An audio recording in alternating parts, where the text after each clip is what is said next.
Hey everyone, it's the end of the week, so it's time for the Weekender. And on this week's show, we're going to be discussing the Star Wars miniatures games moving to a new studio. Oh yeah, we're going to be taking a look at some really cool robots in disguise, and we have an amazing prize up for grabs. Like this video, get a comment in down below, subscribe to the YouTube channel for your chance to win the Warcry Catacombs box from Games Workshop. This is a big beast of a box full of terrain, full of minis, and a cool gaming mat. And come on over to OnTableTop.com, get a comment in there too to increase your chances of winning, and get ready because the weekend is starting right now.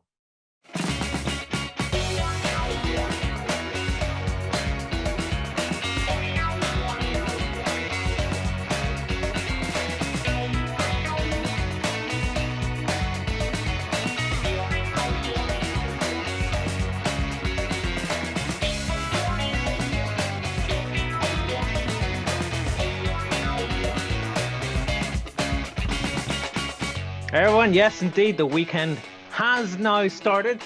This week I'm joined by, as ever, Ben and Jerry.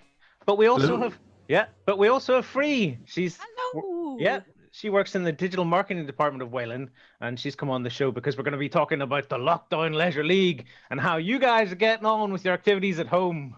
But before that, remember to get your comments in for that prize. We're giving away a copy of Warcry Catacombs, which is the sort of updated version of Warcry, which takes things down to a little bit of sort of a dungeon delve experience in the world of Age of Sigmar. Very, very cool set with 2 full warbands and all sorts of awesome stuff in there. So. Just check this out. Check this out.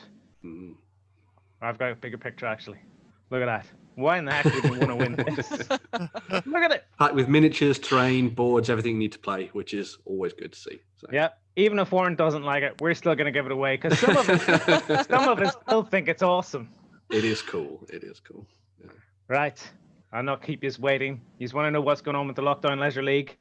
I wasn't here last week, so I'm going to leave it up to you guys, and you can just direct me.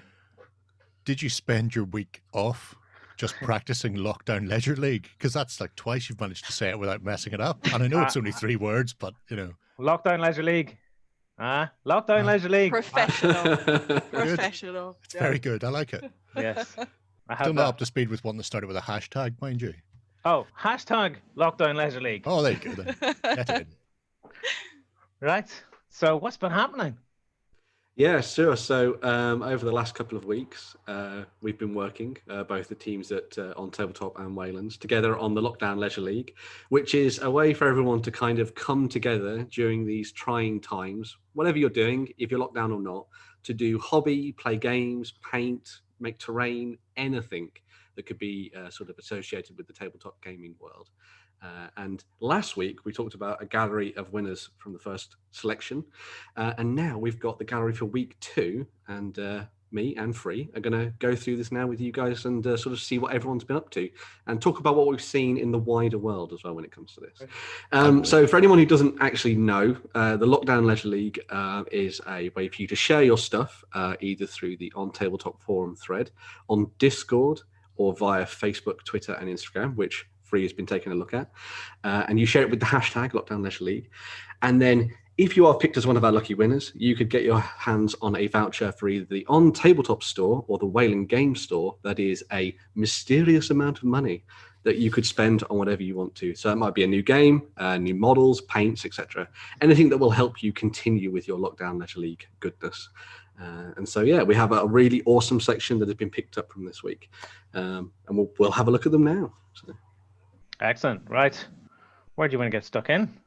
Yeah, just keep. So yeah, we've sort of seen a really awesome section of stuff this week. So for example, we've got the things like here. So some really awesome Infinity miniatures from Shingen and stuff over on the tabletop thread. But you can just keep scrolling through, Lloyd. You can keep there's going to be loads, isn't there? Awesome stuff. Oh yeah.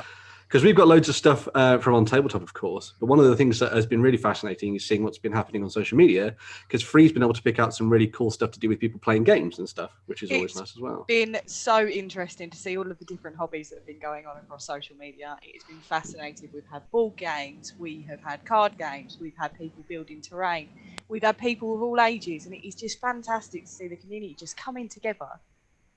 To do something in common, and we're all looking and we're all sharing, and it's been a fantastic experience. Yeah, yeah, it's been really cool sort of seeing everything that's been popping up throughout like our little forum where we've been keeping all the links and stuff, and then you see these really nice gems of stuff that's been shared, like for example that amazing sort of set of Japanese samurai stuff is just insanely good. I really like that one. Absolutely. Can I embiggen this? Will this get bigger? You can open it in a new tab, yeah. So take a look at it, because I know you like your samurai, Lloyd. I do like my samurai. I'm a sucker for that. Yeah. There was one in particular that I think was shared by you shared it earlier in the week to us free, and it was some painting of someone starting their daughter off young. I think it was. You have to start them young, of course. Yeah. So if you keep scrolling down, you should be able to find it in here somewhere. It should be coming up. Who knows? Attention. Yeah, I think it's in the Instagram section. Yeah, what can I say? There's that many things going on. There we go. There we go. Yeah. So that was really awesome. Oh, it was fantastic to see. One of the best part about this is I wasn't expecting. I never know what I'm going to find every week.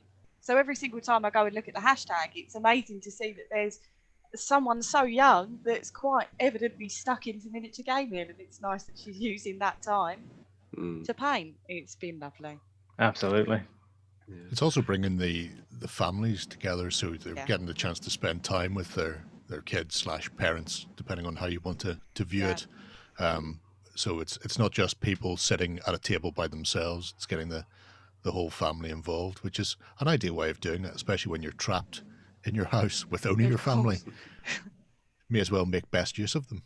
Absolutely. Are you seeing much in the way of I suppose output across the social media free? Because I know I look at Discord and I'm lucky if I get less than 50 odd posts a day. It's heading at such a rate that I'm just trying to keep up to see what's going on, so I don't end up, sitting a week behind by the end of the first one. It was tricky. There's been so much on Instagram. Instagram has been incredibly popular. So obviously people are so used to sharing hashtags on Instagram. It's been fantastic.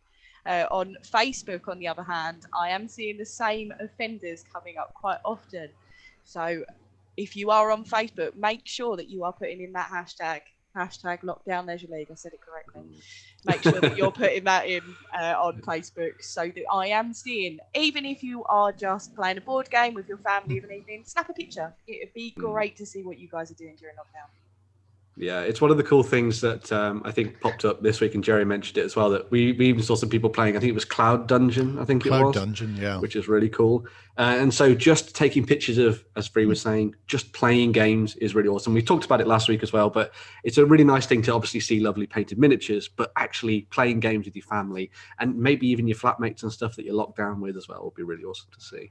Yeah, I know one person that actually won a prize last week for, I'm going to say it was Marvel Crisis Protocol. And then on the Discord server, they were going, yeah, I won one. I can't believe it. I was just playing a game and thought I'll take one picture and post it while I'm playing. I was like, why not? It's because that simple.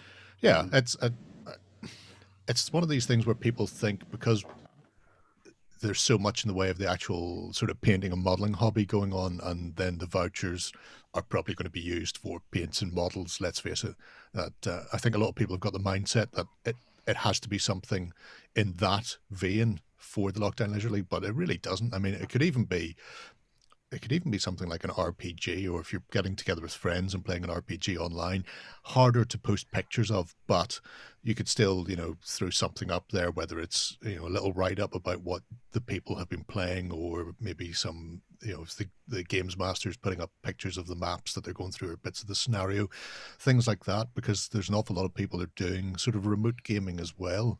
And just because so far it's been people gaming together or people painting, doesn't mean that people who are remote gaming can't get involved as well. And there's plenty of remote gaming platforms now as well, with the likes of Tabletop Simulator and Tabletopia, and there's all sorts that you can get involved with. And if you're doing it anyway, stick it up somewhere. Not on Discord, exactly. I have enough to look at, but stick on the OTT. Facebook. Yeah, stick on the Facebook or the OTT forum. It's like share the love. I was going to say, like last night, I was playing a role-playing game with a couple of friends. I could have just done a print screen, and there you go. I could have been in with a chance. I mean, not that I can, but I could have been in with a chance. But yeah, absolutely. It was one of the things we set out when we come up with this idea, was to make sure that it's not just that you have to sit and paint and do the most glorious paint scheme you've ever seen in your life. any sort of hobby that we're interested in to do with tabletop gaming, just get stuck into it. Yeah. Start sharing it, hashtag it, Lockdown Leisure League. Oh yeah. And you could be on a chance. You could have your chance to win some vouchers. We've got the Lockdown Leisure League, hashtag Lockdown Leisure League, and you could be in the chance for winning vouchers. Now, guys, where are we sharing this? There's a few social media platforms we're sharing on. We've got Facebook, Instagram, and Twitter. We've got the OTT. We've got a particular forum thread that you go into and you share stuff there. And we have the Discord server. So if you're on Facebook, pop your little post on and go hashtag Lockdown Leisure League. If you're on Twitter, pop your post on and go hashtag Lockdown Leisure League. See the wee trend here? See the wee trend? Here's the OnTableTop forum thread. If you come on over to OnTabletop, you can find this post if you want to find out more. We'll probably repin this post this week, Ben, just as people can get in and find the links. Yeah, I was going to say another thing just to note as well. If you do find you've been contacted about winning a voucher or anything like that, just be patient and we'll get back to you. Should be about sort of 5 days or so, and we'll get back and we'll give you the link and all the goodness that you need as well. So don't worry. Someone will be in contact. No panic. Don't phone me up at 1:45. I'm just saying. Don't. Not again. I didn't answer the first time. I won't answer the next time. I'm guessing people have been very popular on the social media you've been monitoring as well, Free. Absolutely. There has been constant engagement with the hashtag, and it's just been amazing. I don't know what I'm looking at every single time I go on. I could be scrolling down and there'll be so much Warhammer, and all of a sudden we've got terrain building, we've got board games. It's just each week I look in, each winners we have each week, they're all completely different, and they're all ticking different areas of hobby that there's beyond reach of what you can do with it. Yeah. I was going to say, is there one thing in particular from this week that really stands out for you? But I suppose it's the little girl painting the doggies for the dungeon. To be honest, the little girl was absolutely fun. It's just nice to see different people coming in and doing different things for our community. But there's, weirdly enough, quite a lot this week. I've seen a lot of Lord of the Rings miniature games coming up this week. A lot. So a lot of people, I presume, are binge watching the extended edition, without a doubt, in lockdown. Strangely enough, I was thinking about doing exactly the same thing when I saw those Urukai Scouts. I was I need to sit down and watch the movies again now. Exactly. As long as you watch the extended, then you're all good. The best versions. The only versions, some might say. Yeah. Finally, we have found a use for lockdown. Getting through Lord of the Rings movies. I hadn't thought of that. I have wasted 6 months of lockdown. I'm gonna have to pack them all in the next week. You still haven't managed to get through the Superman movies, never mind the extended Lord of the Rings ones. I know. I'm still working on my other half. Going, we should watch these, and she's like, no, you know me and 80s movies, Lloyd. I hate 80s movies. So every movie I suggest is an 80s movie. But what can you do? What can you do? Yeah. Well, Free, it's been lovely to have you on the show. We should get you back again when we're looking at the Lockdown Leisure League. Absolutely. Ben and Jerry, good work, all of you. Keeping up on the hashtag Lockdown Leisure League. Now that I've got it working, I'm going to say it as many times as possible. But we're going to let you go, Free, because I know you're a busy lady. And we're going to get Justin on the show because we're going to get stuck into this week's Indie of the Week. Right. Indie of the Week time. I know it's the favorite of a lot of people. What have we got this week, gents? Well, we are going, I think we're going, is it Down Under, Jerry? It's Down Under, yes. Yeah. Australia. Yes. We're going to Australia. Where Arnold Schwarzenegger comes from. But hang on. Your miniatures would fall off your table. You're upside down. Oh, he's got a point. That's why they magnetize them all down there, Justin. Yeah. Oh, that's how they fix it. Yeah, but this is magnets in their bits too. This is a company called Traders Galaxy, who do a very cool game that we have actually spotlighted before for some painting, actually, by one of our community members. And this is Bot Wars. Is the name of the game. Hello. So immediately, Lloyd's like, yummy, yum, yum.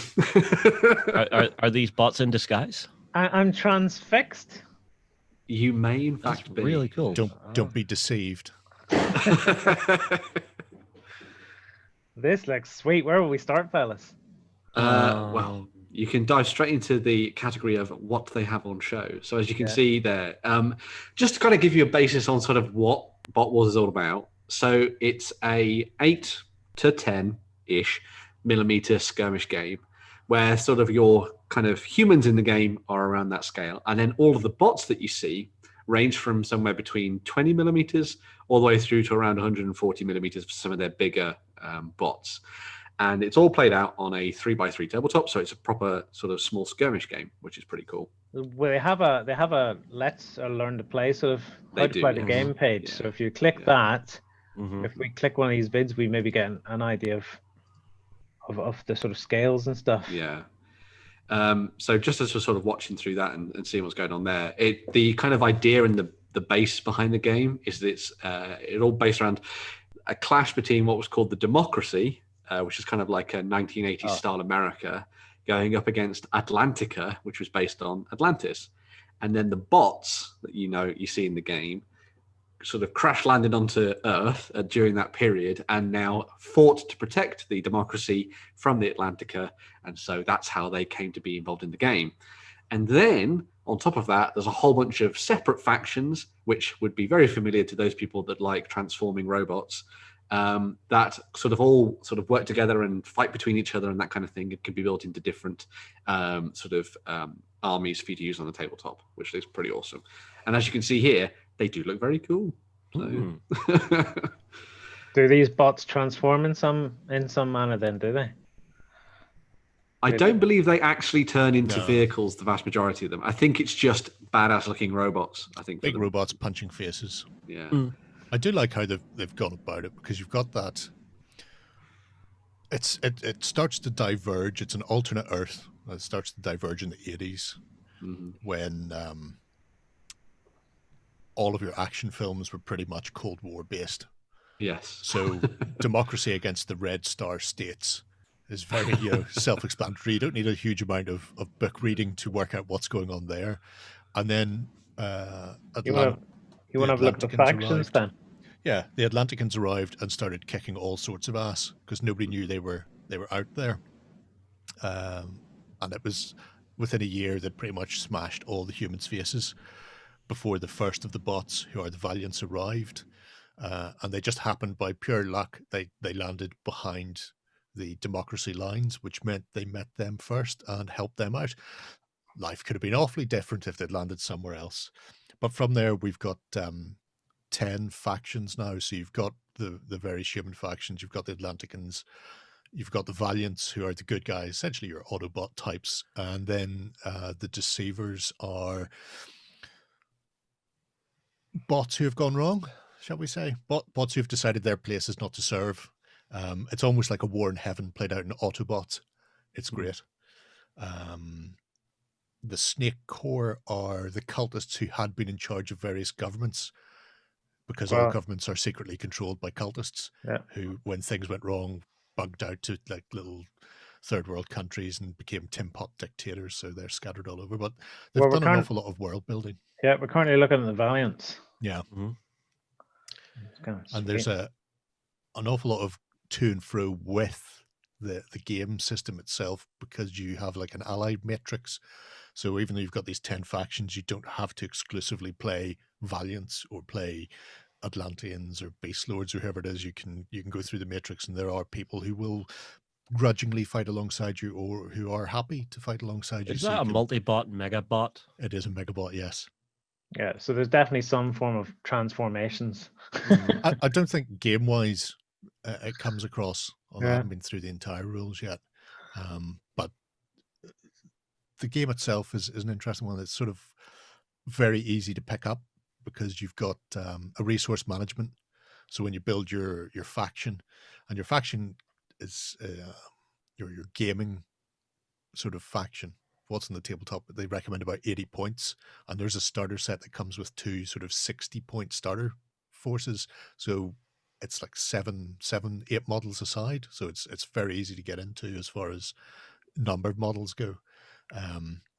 But each one of them will generate an amount of power cubes. So at the start of the game, you go, okay, well, he generates 3, he might generate 2, somebody else might generate 4, whatever. That's how many they can have allocated to them and how many they generate. So you put them all in a big pool, and then at the start of your turn, you decide, well, maybe I really need to fly over there with one of my swoopy bots and punch him in the face repeatedly. So he's going to get as many power as I can, and maybe somebody else gets less. So there's this resource management side to the game, and then the rest is opposed dice rolls. They have little sort of attack dice, defense dice, and crit dice with different numbers of symbols on them. So it's just a case of going, well, he rolls 4 in attack, I roll 5 in defense. Roll and compare to see just how much damage is done. So you can pick up the game very quickly, which I think is ideal because it means you can start smashing face right out of the box as quickly as you possibly can.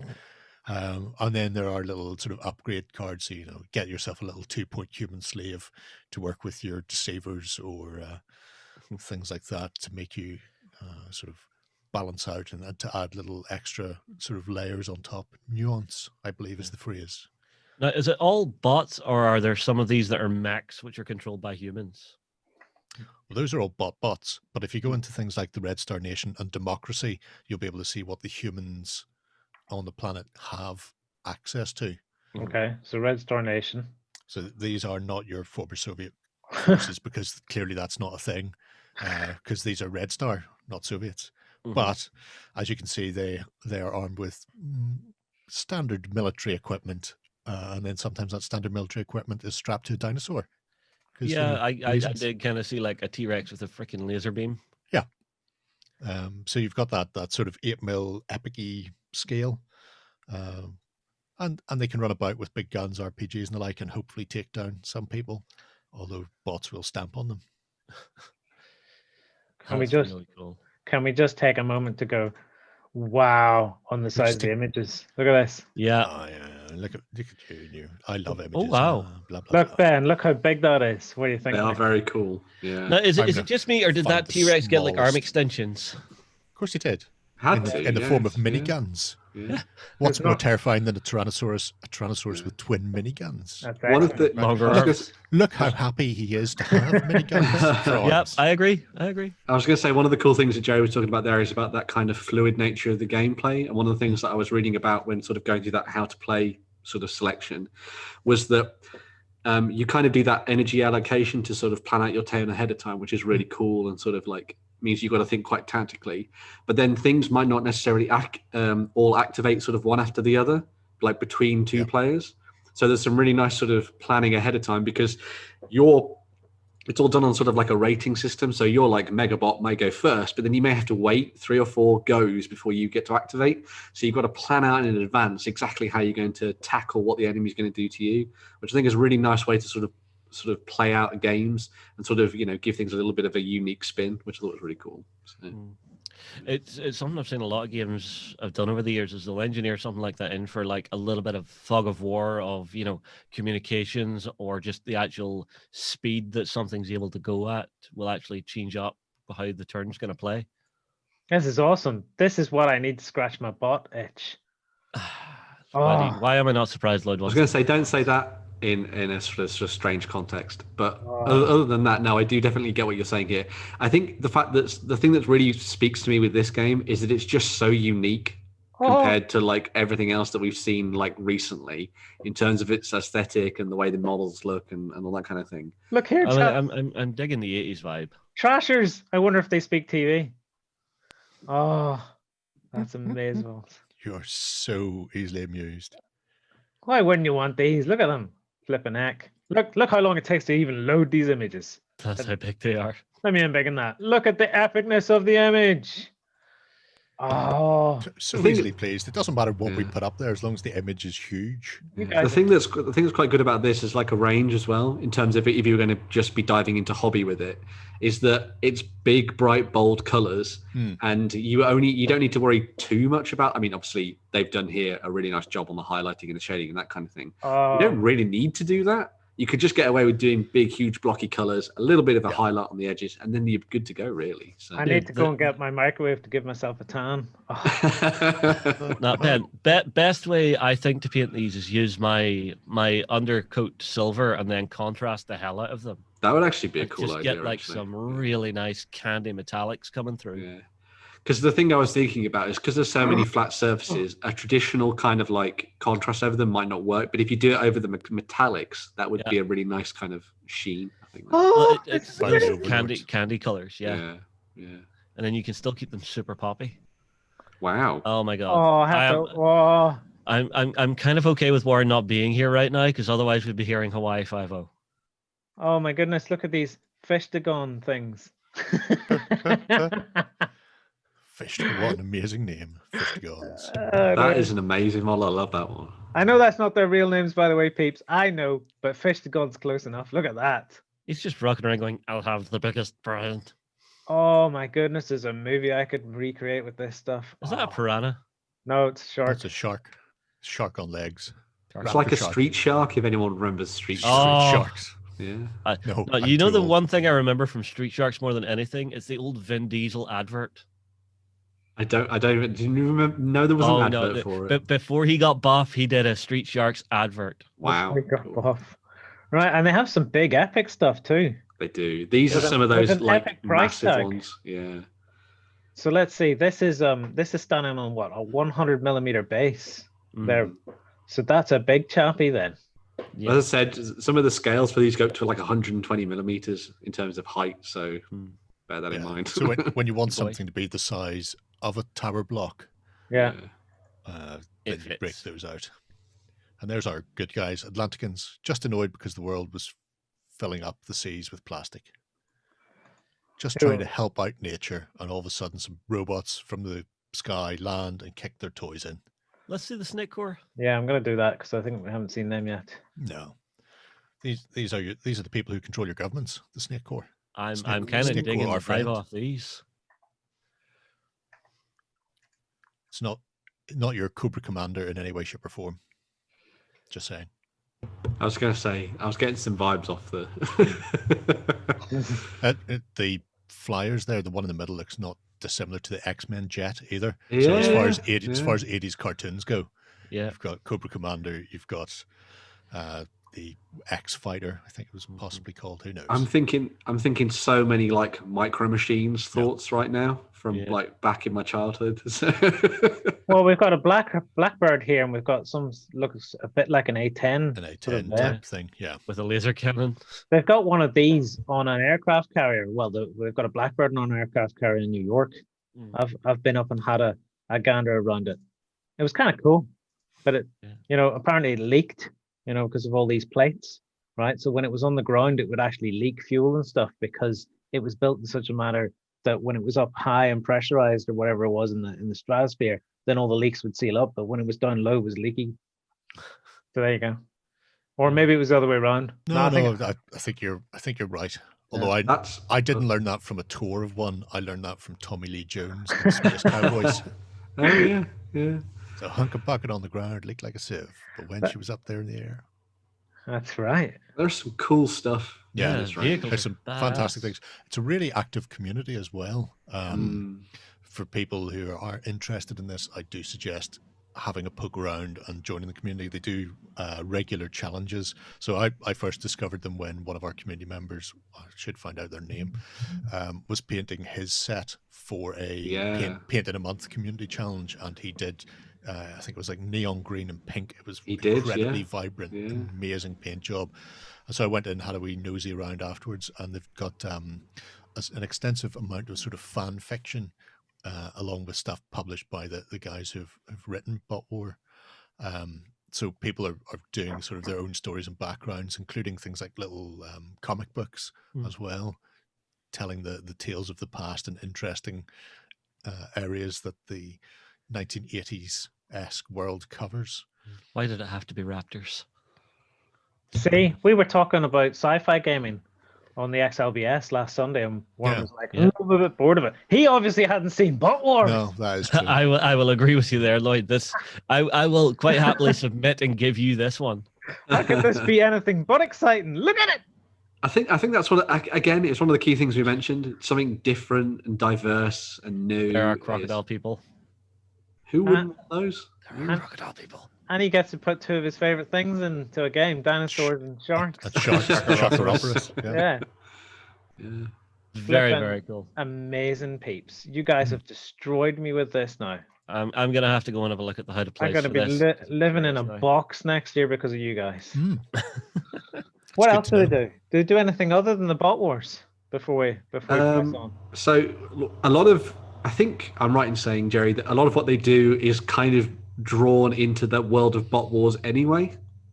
So they have like a 28 mil Rise of Democracy style game, which is based on that, and Broken Skies, which is kind of like a game to do with flyers as well. So yeah, it's Broken Skies is a hex-based game set in the bot wars universe, so you can play out your sort of dogfighting games if you want to do that, which I think is fun and different as well. Right. They're not moving away from what it is. It's still the bots and humans and Atlanteans joking it out, but you've got this little dogfighting hex game instead. So that's a fun way of doing it.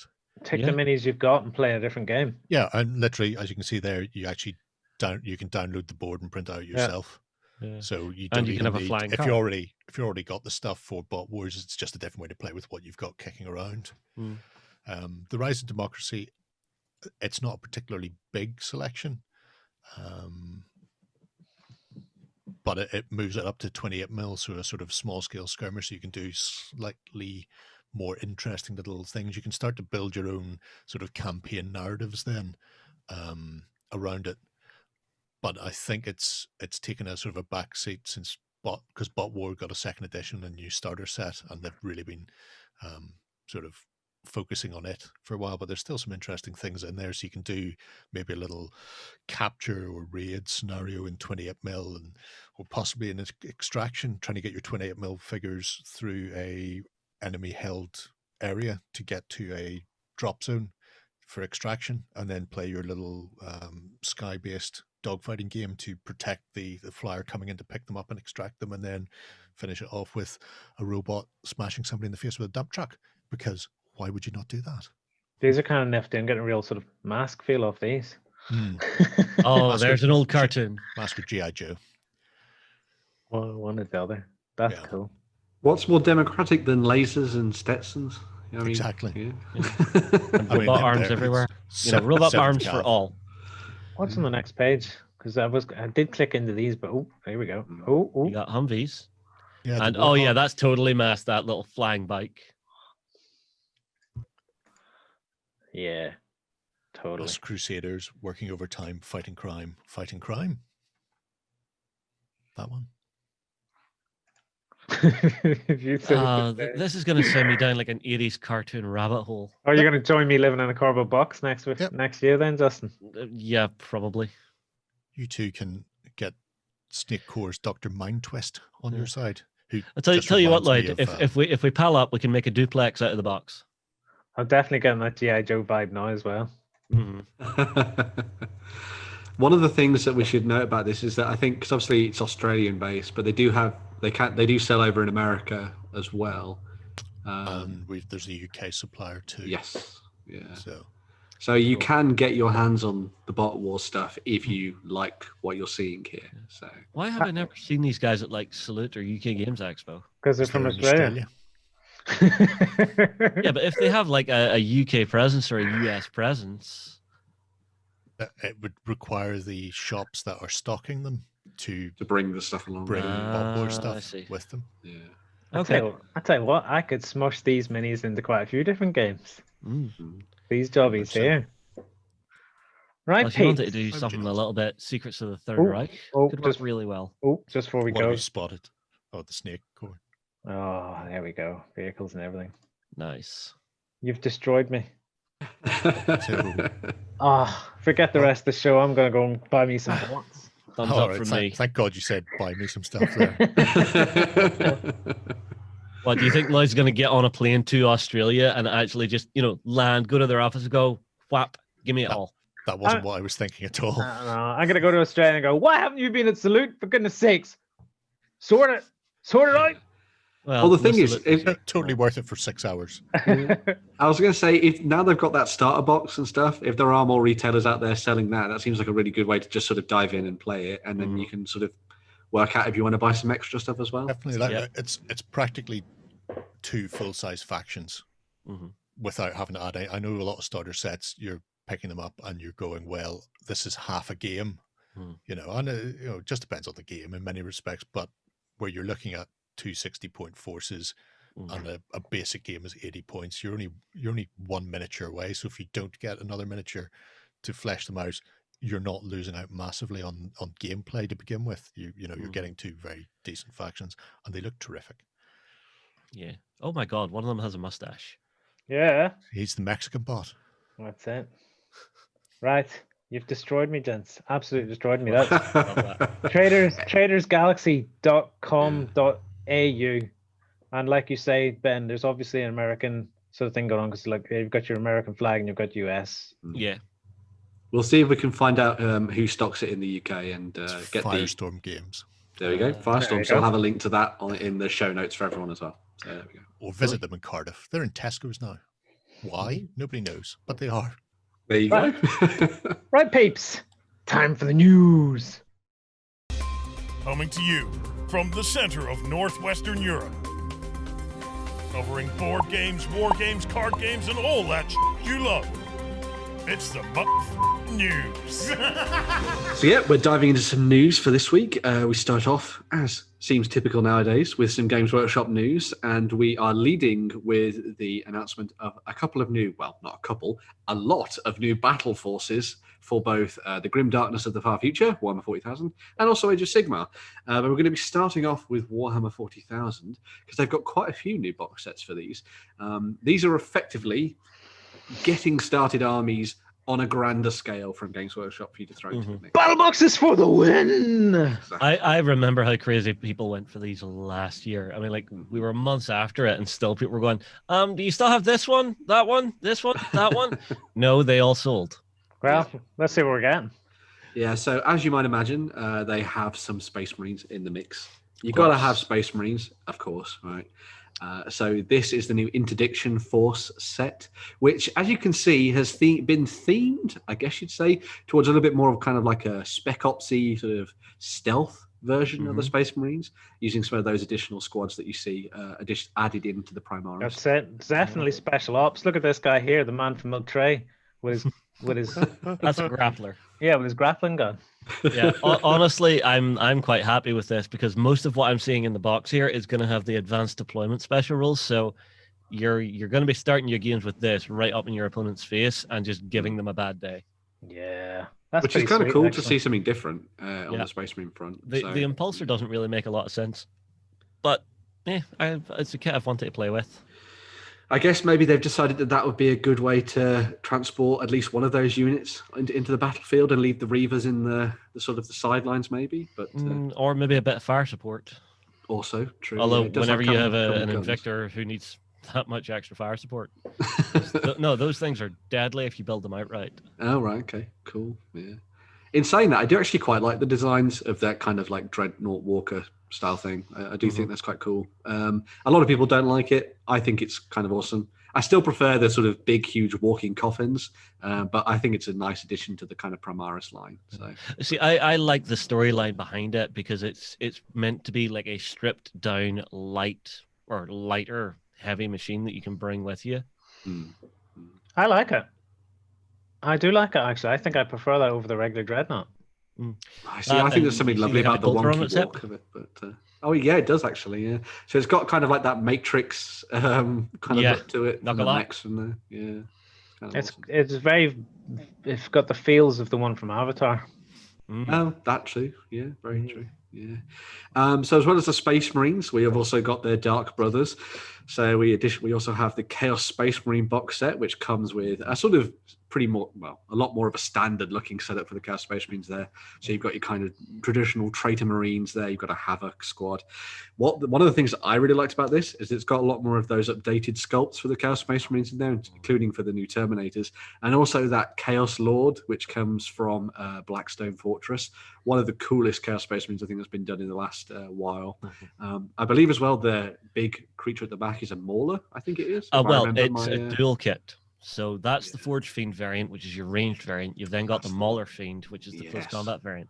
Yeah. I personally would build the Mauler or the Forge Fiend, because what you can do then is the bits that are left over, you can actually take and upgrade like an old school Defiler to make it look a lot better. You can give it like big, massive clawing tentacles. That's cool. Yeah, very awesome indeed. So again, kind of gone with sort of a theme when it comes to a lot of these box sets.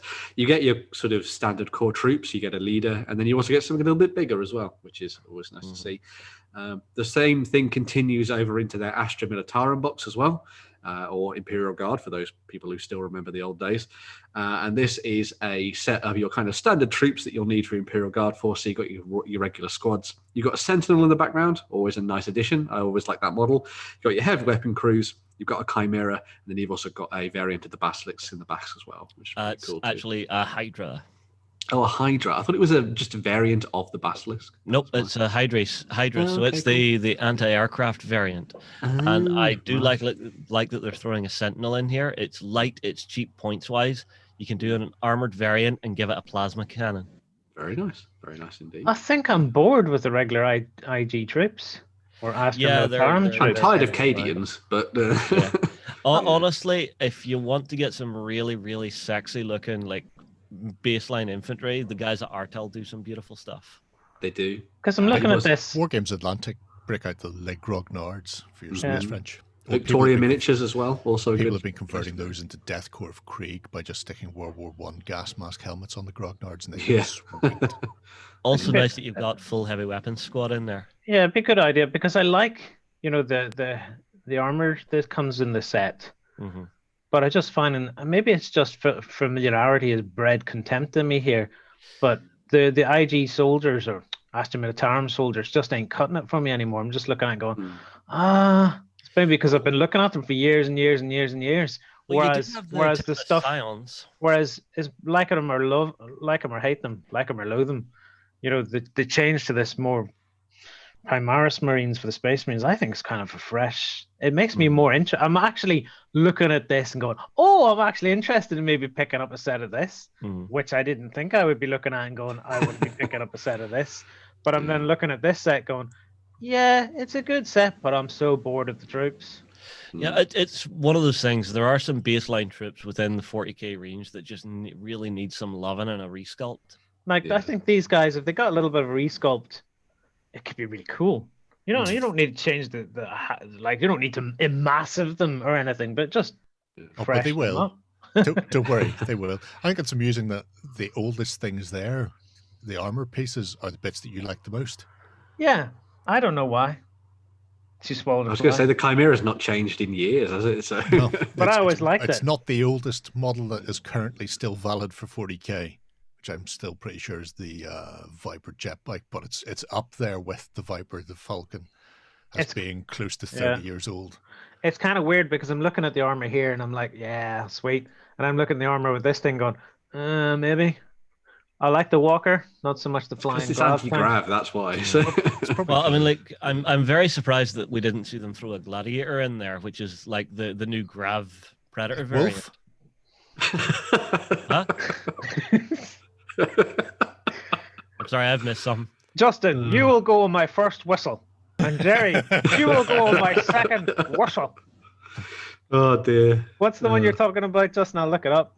It's the Gladiator. So it's one that's not been released just yet, but it's basically a Grav version of the Predator now. Well, that's probably why they haven't included it then. Yeah, they'll want you to buy that separately, I think. I don't know. I think it could have tempted people into buying this a lot more, and then they could have charged a little more.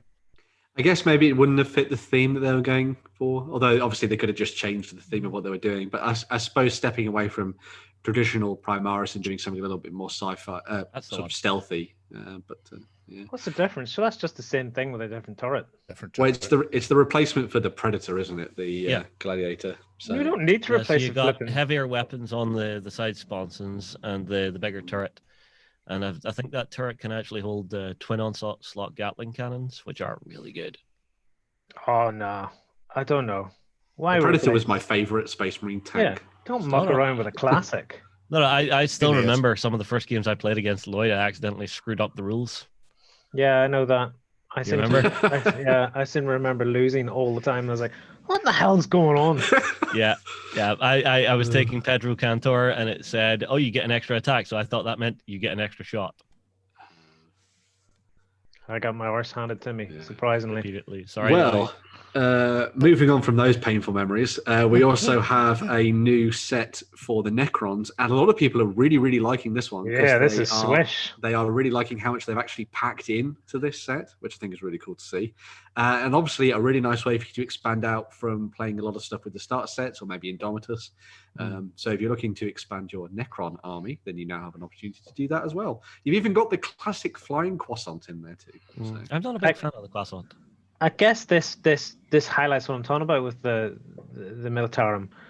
If they got a resculpt, like look how much life and newness and fantasticness they've managed to stick into the Necrons, which were one of the most boring looking armies on the True. tabletop. Yeah.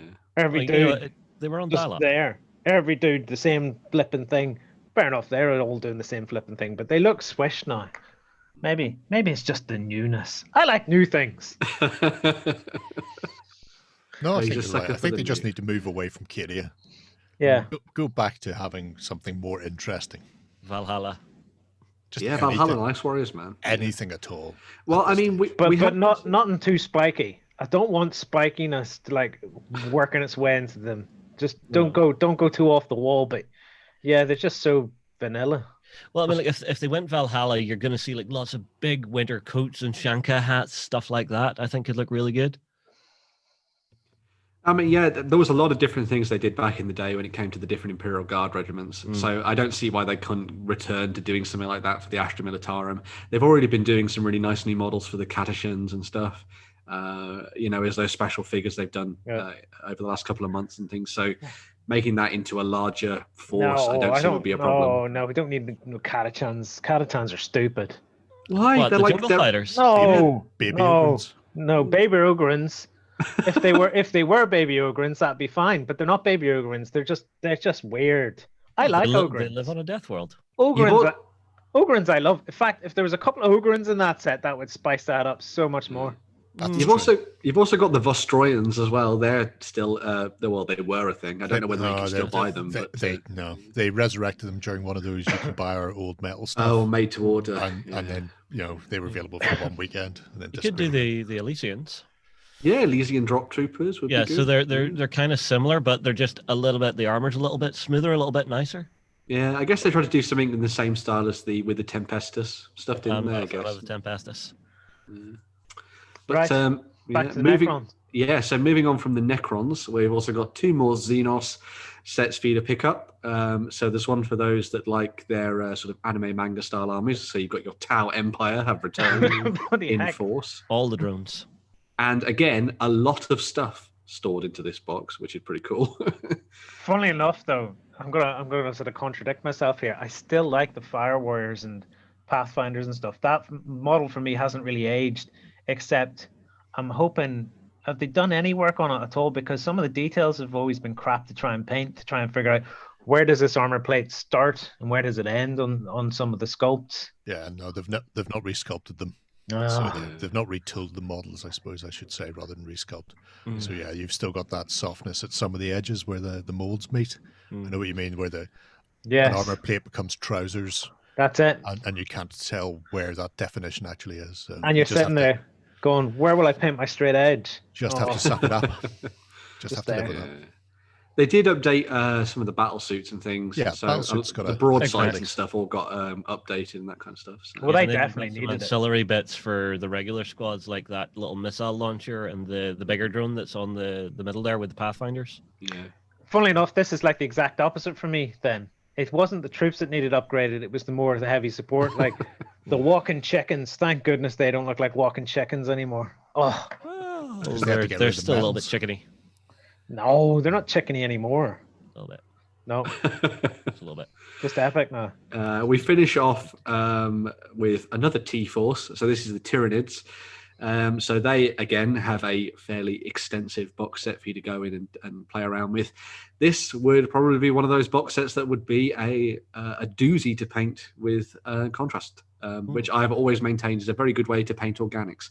So if you're looking to paint up an army very, very quickly, maybe break those out and start painting up a Tyranid force using this particular battle force set. So That'd be so weird if you were this big beastie here and you couldn't figure out which bit of your face was actually your mouth.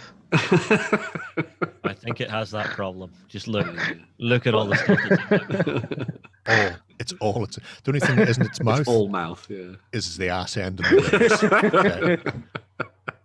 lips. And this was all capped off, in addition to all these battle forces, with a new combat patrol set for the Blood Angels.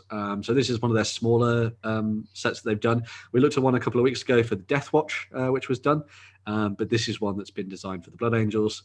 So if you want to dive in with a very quick and easy combat patrol force in your games of 40k, then you now have an option to do so here with a vehicle, standard troops, and a librarian, which is a very cool looking new model as well. So yeah, very awesome. It's I mean, like, interesting. I quite None like of the the layout. Eldar or Orcs got a big set. They have not, no. So, what might be happening on that front may be revealed in the next couple of weeks. Yeah. I know they're doing a big preview tomorrow, as you see this, about sort of Slaneshi and Nurgle stuff, which is kind of cool. But we did see teasers not too long ago in a video for some new Orcs. So maybe we're going to be seeing the Orcs hitting in sort of like January, February this next year. So we'll see. But yeah. Cool, sweet. Yeah. So as well as obviously having 40k battle forces, they've also done some battle forces for Warhammer Age of Sigmar as well. So if you prefer diving into the Mortal Realms, they've got those sorted for you too. There's not as many to go through for these guys, but they've hit all the sort of right notes for both order, destruction, and chaos. There's nothing death-based as of yet, but we start off with a new set for the Caradron Overlords. So if you like your steampunk dwarves, but not really steampunk because it's all done through magic, but anyway, you've got some options here. So they're all led by one of the special characters. You've got your little dirigible-based Caradron overlords floating around, and then all of the vehicles that are available for them in one set, which I thought was meant to be really good. And a lot of people commented on that's a good way to get your hands on all the vehicles for probably a little bit more of a discounted price. So if these guys appeal to you, then they now exist in the world as a new battle force. I've actually started to grow to love the Caradron Overlords, weirdly. I think it's because I just know underneath all of that they're dwarves. But seeing these, I was actually talking with a couple of friends and being like, maybe I should go and buy the little Warhammer Underworlds box set just to paint them up. But, I quite liked the look of them when they first came out, but I've sort of I think I've kind of gone off them. Like looking at this, I think it's their big balls. They're everywhere. It's just put me off them. I've just never liked these. Every dude I look at, all I can see is his big ball. That's what I'm concentrating on. His big ball on his above his head, and rather than the actual model itself. Yeah, He does, but I can't really disbelieve. Like, are these balls supposed to be filled with energy that makes them fly? They're filled with the sort of aether that they use to float. Oh, yes, through magic, skies, magic. So, yeah. So they're kind of like a mix between kind of steampunky and magical stuff. So Very good underwater faction. Just get rid of all of the balls off everything. And they you've could got go up three against the subs. Ideneth. Yeah, there you go. 3 subs Although- and then a bunch of deep sea diving ones, and just Is start that- stabbing up squidlies. Is that leader carrying a chainsword? Yeah, essentially. That's a tooth blade. Yeah, basically. But, Looks like a chainsword to me. Well, Toothblade, that's even more sort of sea based, isn't it? Yeah. Yeah. The thing is, I have been enjoying the look of them mainly because I've been diving into the Soulbound RPG and it explores a little bit more of the background behind them. And I was like, these actually do seem pretty cool. And it There are- definitely says that the dwarves in there, and it's not Noblars with dwarf mech suits. They do show some of the Caradron with their helmets off, so I can confirm they are Shame. Duardin. They're not Noblars. So That's my fan fiction all ruined. although if you all are, ruined, seeing what you did there. Very good. Although if you are thinking of something goblinoid to play around with, there is another set which is for the Gloomspite Gits. So if you want to play around with an awesome force of squigs and trolls and troggoths, which are the big, huge, monstrous ones, then you have an option there too. When it comes to painting something a little bit different, and again, maybe attempting something with contrast, these might be a good force to try that with, because you've got a lot of that organic stuff going on there. So yeah, very cool too. Squig hoppers, always so much fun. Exactly. And I actually really quite like the change to the rock trolls as well. I know a lot of people really, really like those old troll models. I think they look fantastic as well. But I really like what they've done with these new plastic ones and sort of bringing them up to that sort of like more modern level of sculpting for a lot of the stuff here. And I think it works really nicely with what already exists for Destruction too. They haven't really changed the look of the trolls. They've just made their faces not flat anymore. Yes. The old stone trolls all look like they've been hit in the face with a shovel, whereas these at least have a dimension. You like the big guy? Yeah. Well, it ties them in. It ties them in with the goblins then, that their faces are more elongated and pointy. Yeah. I like the set. That's a good I like point, actually. I hadn't noticed. I like everything. I like everything I see there, but there's too many squig hoppers for my it, because the thing's just full of squigs and guys hopping around on them. I think it takes away from the specialness of that, in my opinion. Why can't we just have some dudes walking around? You say specialness of it. Last time I ran a Night Goblin army in Fantasy, well, yeah, it had 30 squig hoppers and a regiment of 28 squigs being pushed forward by squig herds. Technically, there were goblins there, but they were all behind, and it was mostly the red things causing the damage. Yeah, you see, I think that folds into the almost lovingly absurd nature of this force. That when you put it up, when you put it down on the table across from someone else, they go, "Oh, is that your army?" And you go, "Yeah, it's all squigs, and they're all coming to get you." All they do is run forwards and see what happens. So very bitey, pointy army. Exactly. But does it not make it a bit two-dimensional then? That everything's on a squig hopper, and then you've your big dudes, and there's nothing in between. I think it's kind of like classically. I think it's a really nice comedic force. Yeah, I'm quite okay with this because it's kind of like the opposing army has just stumbled across all the trolls and the Troggoth playing a game of goblin golf. Yeah, very true. Yeah. Sticking with Destruction, we also have a new set for the Ogre Moor tribes. There are no Noblars in here, I'm afraid to say, Jerry. But this is. Oh, there's 3. There are 3 little Noblars, yes. So you've got some support Noblars in there for your man-eaters and that kind of thing. But in essence, this is a huge amount of slabs of flesh and a big Gargant at the back as well. Not the Mega Gargant, but just a regular old Gargant. Oh, just a regular one. Jeez. So it's a lot of the sort of older plastic kits here, apart from the sort of Ogre Tyrant in the bottom left, who is the new model that was designed for the release of the book as well. So if you like your ogres or ogres, then you've got these options here too, which is really awesome. There would be more Noblars there, except they're all currently piloting dwarven mech suits.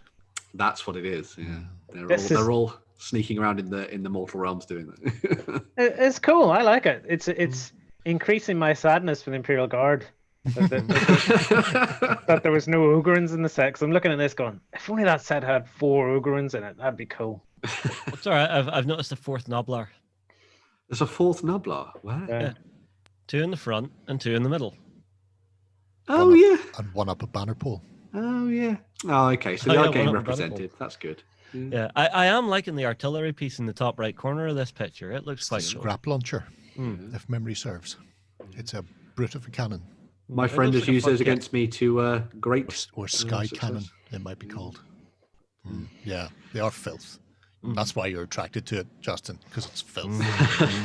Yes. Should have known that as soon as he opened his mouth. So you can let your friend know, Ben, that he's filthy. Filthy. Yeah. We finished things off for the Age of Sigmar Battle of Forces with just one more set. And this is for the Disciples of Zench. So this comes with all of your sort of standard Zangor warriors. You've also got your disciples there with their beaked helms. And you also get a massive bloody Changer of Ways as well. Holy smokes, painting that. What a pain in the arse. Not with contrast. I think you could make a very good job of it. Very true. I don't know. It's such a big beastie. It's going to be right at the heart of your army. You're not going to be able to take your eyes off it. You need to make a good job of it. Yeah, it's going to be a cannon target. That's the way man. I like to see these things. So Yeah, so if you did a crap paint job, you like field it out first and say, "Kill this quick for goodness sake!" And I can stop looking at it. Now that's a tactic that we used to talk about. Is you would paint the most innocuous little unit in your army as well as you could, just to make it super shiny, so your opponent would want to kill it, even though it was worthless. Very true. Yeah. But no, a fairly diverse force there that comes with a whole bunch of troops to kind of like put together your force. And then, of course, you've got like the mage there too, which come from Silver Tower. So you've got some options there nicely. One of the things a lot of people... Sorry, Ben. I was going to say, one of the things a lot of people have been looking at this box particularly for, again, weirdly, is tied into Soulbound. So in that game, you can actually use miniatures and stuff rather than just, I know, Jerry, this is heresy. This is Jersey. There we go. Yeah. But anyway, so a lot of people have been looking at this box set as maybe a way of picking up all the miniatures they need to use as enemies in the role-playing game, which is pretty cool. That's a good idea. What I like about it is the variety, though. I mean, you can compare that to this. All those guys look different, I suppose. Is there repeats in there? Yes, probably somewhere. But you know, I'm looking at this and I've got I've got Squig riders, and I've got trolls, and basically that's it. That's in my mind. I know there's other characters and stuff in it, but then I look at this and go, oh, look at the variety of different stuff. Yeah, I guess it depends on to what level you want to try and dive in and paint up something as well, really. Because with that other box, I guess you're looking at it and being like, well, this is effective. I can use the same techniques really easily across the entire thing, and it should come together quite quickly. Whereas in here, there's a lot more detail and nuance on each of the individual models. So maybe it would take a little bit longer to paint, especially when you bring in the changer aways as well. That's true. I might have some chance of fielding this one day. I have no chance at all of ever fielding this. Yeah, very true. Chance. Is that them? Cool. Yeah, so that's the battle forces for now. A lot of people were asking if there's going to be any more showing up, and over on the Warhammer community site, they were talking about that's what they've got for now. So we may see some additional stuff, but I guess we'll wait and see. But yeah, this next bit of news is interesting, Ben. Very interesting. Yeah. So over the weekend, we got the news that Fantasy Flight Games, well, Asmodee, are moving the miniatures-based side of Star Wars from Fantasy Flight Games over to a company that we know very well as well for their Marvel stuff, Atomic Mass Games. So now, as it stands, Fantasy Flight Games are dealing with all the board and card game side of things.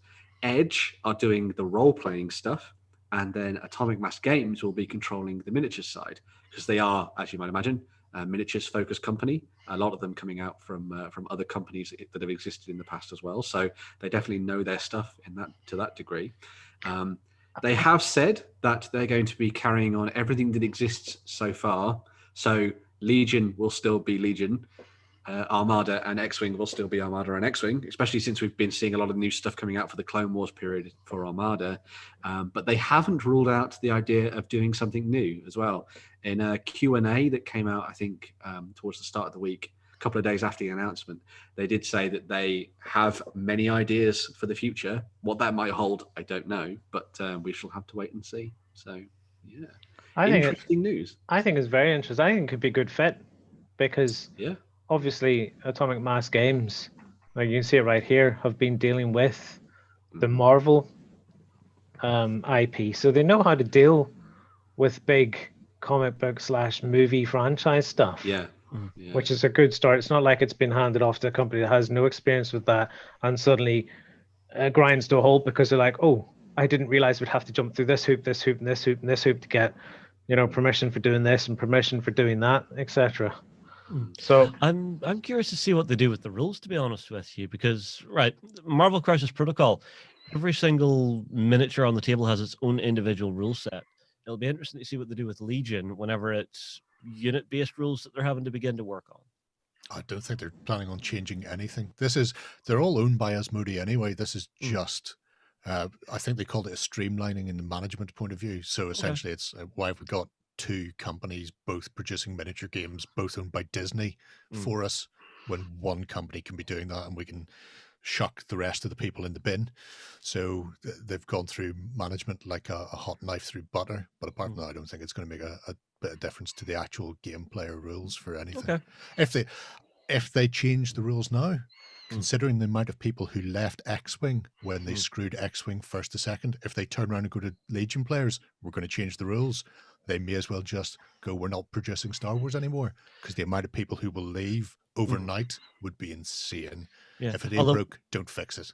Well, what if they go back to X-Wing and have a relook at it? Would that maybe be something you'd make a third edition? So the few people who clung on and paid money to replace all of their cards for second would have to do it a third time. They would get firebombs through the post. Okay. There would be no. If they do anything rule wise with any of those games, they will hemorrhage players faster than they can pick them up.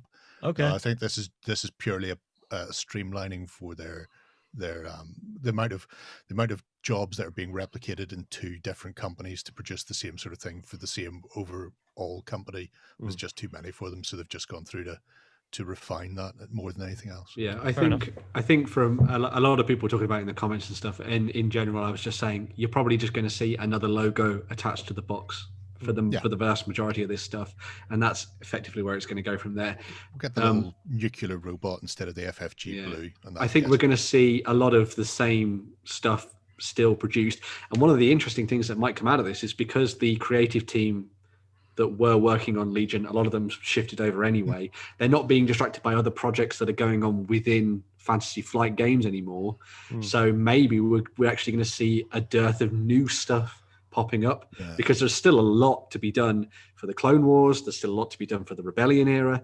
And then maybe we even see some stuff for the new prequel trilogy sequel trilogy as well. We'll have to see. But I think that's more likely, is that being able to focus all the miniature stuff in one place, that they can actually increase production and increase output rather than have to worry about, the new Lord of the Rings card game coming from FFG. So therefore we need these creatives and these artists to start doing work for that. So you may as well shelve Cad Bane for another 2 months. And maybe they'll be able to keep up with production. If the production runs all being run by one company, for miniatures, then they'll be able to go, right, we need to get these things out, because X-Wing and Legion and Armada, I suppose, if people still play that, have all suffered from not actually being able to get the product on the shelf. So hopefully having it all under one roof, they'll actually be able to sort out some of those issues with supply and demand. That would be the biggest. If they do nothing else, if they can sort out supply, I think everybody would be happy. Absolutely. Cool. I don't expect to see it. It's not going to get any worse. Let's put it that way. No, because like you say, it's all still under the one Asmodee umbrella. So stuff's just being shuffled around, like you say. So it should be pretty much just business as usual, and nobody should notice any change. Yeah, I think this year is pretty much solidified a lot of the problems that maybe a lot of companies are having, and so maybe towards next year we'll start to see a lot more stuff shift in the right direction. In terms of what they do, like in terms with new games, I'm quite interested to see what they do. I mean, obviously they've worked out how to do like a hero brawler on the tabletop when it comes to Marvel Crisis Protocol, and so maybe taking some of the ideas that they had from Marvel and then applying that to what they want to do with Star Wars, and then making it so that those miniatures are also Legion compatible, which obviously would be a good idea. Doing something more on a skirmish based, so you have smaller squads of troops and that kind of thing.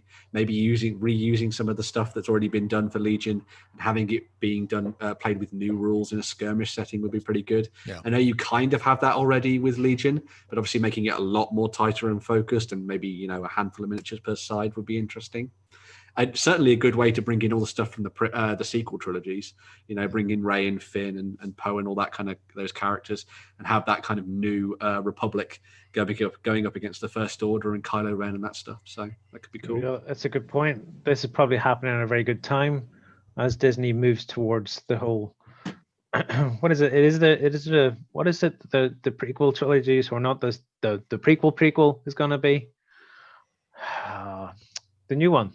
The High Order, what's it called? Oh, High Republic. That's the words I'm looking for. The High Republic and stuff. I completely forgot they were doing that. Yeah, as that gets fleshed out. Also, I mean, we've got the Mandalorian. Like that, this now exists within the Star Wars universe, and it surprises me that FFG and now Atomic hadn't been able to do something about that up until now. It would work perfectly for that kind of transition between the two, the older films and the newest new films. So yeah. It's a good point. Although having watched the Mando a bit, it's obvious you're not going to want to buy any stormtroopers because they're still as crap as ever. No. There were Spoilers. specifically 2 stormtroopers I wanted to punch in the helmet. Well, there's one behind you, Justin. Take it out on him. No. But no, I mean, imagine, we could get miniatures for Mando and Cara Dune and all that kind of characters. We get That's true. miniature for Moff Gideon and all that kind of stuff. Baby too. Yoda. I want a miniature for Baby Yoda. Yeah. I mean, yeah, you can even include Baby Yoda, or as everyone has been told to call him, apparently, the child. He's the child, not Baby Yoda, the child. That's never getting shifted. No, he's Baby Yoda forever, even until he grows up, and then he's still be. If you walk into a store and say, "I'm looking for a plushie of Baby Yoda," they'll know what you mean. Yes. If you say you're looking for a plushie of the child, they're going to look at you funny. Very true. That is true. I'm not going to walk in any store and go, "I'm looking for a child. Can you help me out?" No. So we move away from Star Wars and what could be happening in the far, far future, the distant past, however you want to say it, to look at some stuff for World War II. So the guys over at Plastic Soldier Company, we talked about some stuff they've been doing for the medieval period, but they're also doing some new Ultracast boxes for Battle Group as well. And one of their newest ones is for the Waffen SS set and set of Grenadiers, which comes with HQ choices, NCOs, Riflemen. You've got some Panzerfaust teams in there and also LMG teams as well. Again, a little bit like what we were looking at last week for the medieval stuff. This is kind of designed to be a sort of like all-in-one set for you to get started playing some stuff in Battle Group. All of it's in 20 mil, as is the way with Battle Group. This is the way. This is the way. And it looks very nice indeed. We've had some sort of preview pictures of it there, and also some painted miniatures by someone we all know very well, which is Piers from the site. So yeah, if you're enjoying some World War II, this might be a good set to dive in and pick up. Very cool. They're excellent figures. I wonder if these have been specifically sculpted for their range, or because obviously they've licensed a lot of the ancient stuff. I'll be curious to know if this is just the first of many that they're going to be producing in-house. Yeah. I think they've been doing some stuff. I know they produced a new set of miniatures that had some basis in another company. I'm just trying to remember. Yes, these are licensed from Adler Miniatures. That's what they're Adlers. So, yeah. That's good. The nice thing about the licensing is the speed at which they can produce them. Because I know for Meg, the ancients and medieval stuff they've been releasing, they've been able to get like an army a month out, or sometimes more. So because they are just converting a existing set of sculpts and molds into the Ultracast version, they can be quite pacey in the release. Whereas if they're having to sculpt everything, then obviously that's however quickly they can get a sculptor to do it, and then get the molds made, and then get them mastered and all the rest of it. So it can be a slower process, but that's nice. I look forward to seeing more from Adler then. Cool. Yeah, so it's some good stuff there if you want to dive in. I do believe even this week they've also been doing a new Carthaginian army as well, so go and check that out. They have. I was looking at it and trying to stay away from trying to stay away from the Punic Wars in more than one scale. Yeah. Trying to be good. Get thee behind me, Benjamin. Tiny little black heart just goes getting excited. Next, we're going to move something. You know what? I'm just going to let Jerry talk about this. It's Fugu Models and their new Dark Age ring board. So yeah, go for it, Jerry. So yeah, Chris and the delightful Fugu Models from Cornwall are currently on Kickstarter with their Dun Dun Dun Kickstarter, which just amuses me because if you don't speak Gaelic, Dun means castle in Gaelic, hence the Dun Dun Dun, which I just thought that cracked me up. That in itself was enough to make me back this Kickstarter. But what we have is a resin ring fort, which could be used for either, I was going to say Dark Age, but they were used for nearly 3,000 years in Ireland. So, you know, you can use up to about the 1500s. So you can still be playing Elizabethan wars, or right up to 1979. Well, up to 1979. Or there was a variant of the front if you want to play with your fantasy. They've also done bits and bobs to go inside. So as they've been knocking down stretch goals, they've been adding additional things in. I really like Is it this picture you're talking about, or yeah? So that's the fantasy version. So you can see there, if you want to have a regular version, yeah, then you need another wall section, and that single little human-sized door, yeah, which is much easier to protect. But the fantasy one has these two massive Brock-like towers, which shows he can do Brock-like towers. And I want a Brock, Chris, still. But they also have that massive gateway. They've even got things like Kev Adams. So this is the historical version. That's the historical version. Yep. And this is the spiced up fantasy. And then that's the fantasy one with the big gate, or the alternative Kev Adams gate, as it's called, which I quite like because it sounds like something you go into Rome and, going in via the Antonine gate. In this case, you're going in via the Kev Adams gate, which is just a massive goblin rising sun. Makes sense, yeah. Yep. And they've been pushing through, so there's like a long house and a round house with thatched tops, which are quite nice because you generally get a few buildings inside. No, Jerry has a set of. I have a set of dry stone Skellig Michael ones, which are the same style as these. But since this article went up, there's a pigsty's been added, a little granary barn. Let's have a quick look. You say it's on Kickstarter. If you go to Dun Dun Dun, I'm not sure if I think the pigsty has been unlocked because I'm now waiting for a breached wall. So you can see some of the bits and pieces they're doing. If you want to run them in post-apocalyptic, you can as well. But it's a delightful set altogether. Look at Kev. There's our little granary. That's ideal for Saga players. If you want your Saxon or Dark Age sort of stuff going on. Let's say steps, scatter terrain, pigsty. Just needs pigs. Pigs not included. That is a firing step. If you're playing a fantasy game and you've got dwarves or goblins or somebody who can't make the one part, they've got a little firing step to go on the inside. It's amazing. That's awesome. It's my winter fuel to keep me warm. That's what I want next. So all I need is for a few people to back this today. While you're watching this, go ahead and back it. Unlock that for me, because I'll be keeping one because I'm all in on this. All in a big, big way. Very cool. I'm not surprised, Jerry. It's a very, very cool sort of set of terrain. I mean, the stuff he does is sort of either it's mostly Dark Agey fantasy, historical, but then he also has this range of post-apocalyptic things, and it means you can swap doors in. You can actually contact them and go, I would like not the wooden doors for my ring fort. I want some of your big metal slab doors from the post-apocalyptic range to make it look a bit more Mad Maxy, as if Mad Max had taken over Donegal. This is the stuff that Jerry has. Yes, it's the stuff I have. And we've all seen it, and it is epically good.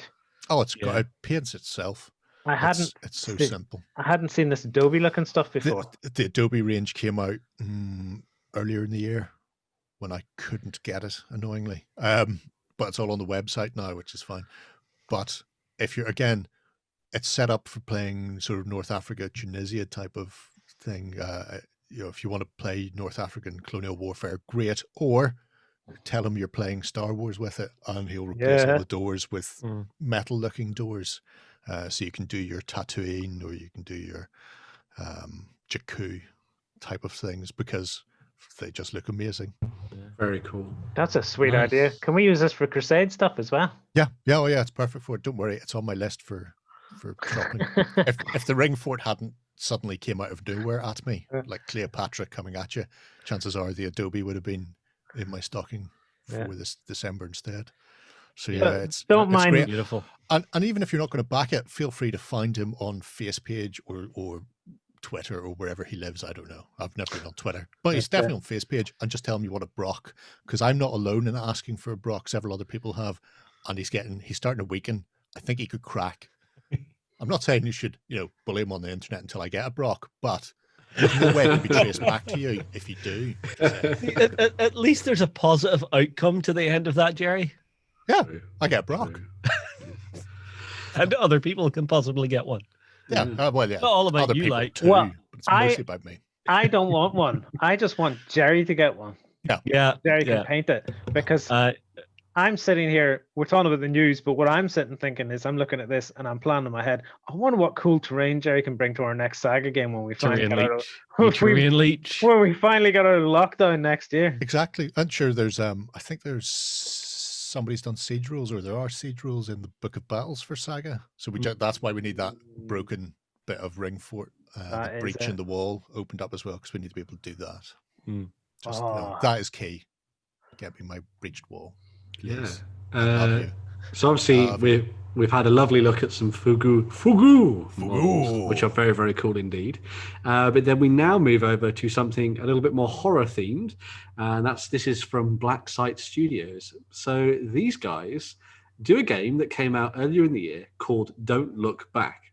And the idea behind it is that it is a very much slasher 80s, early 90s style inspired game, cooperative, where you play a group of survivors who have to try and stay alive for as long as possible against a randomly generated killer that is out for your blood.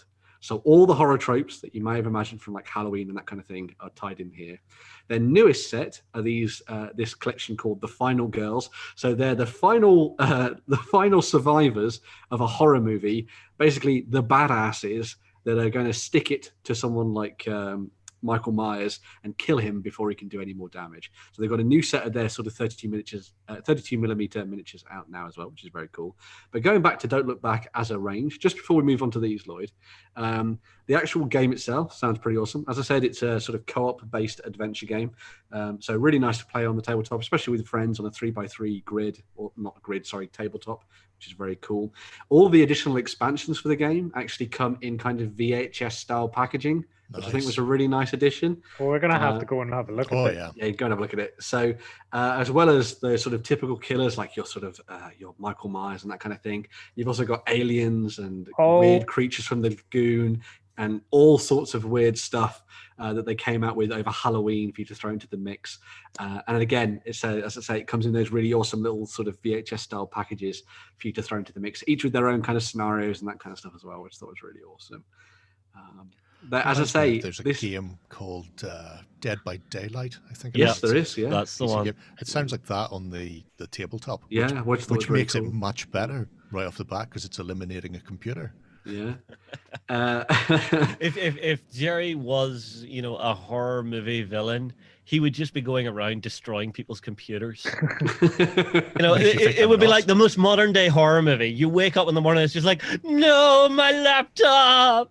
You've been struck by the hacker. I just wander about with a big bar magnet, rubbing it against them. You don't need to do that. Remember, you just need to take the icon from computer and put it in the recycling bin. In the recycling bin. That's all you need to do.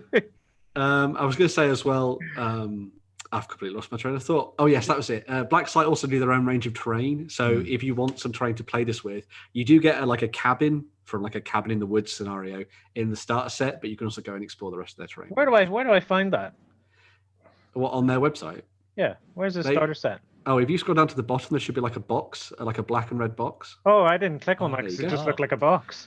Yeah. Right. Okay. So yeah, that comes with the cabin, as you can see there, and some sort of additional scatter pieces. And you also get all the rules and the survivors and the killer and everything. Oh, I like that the killer is bigger.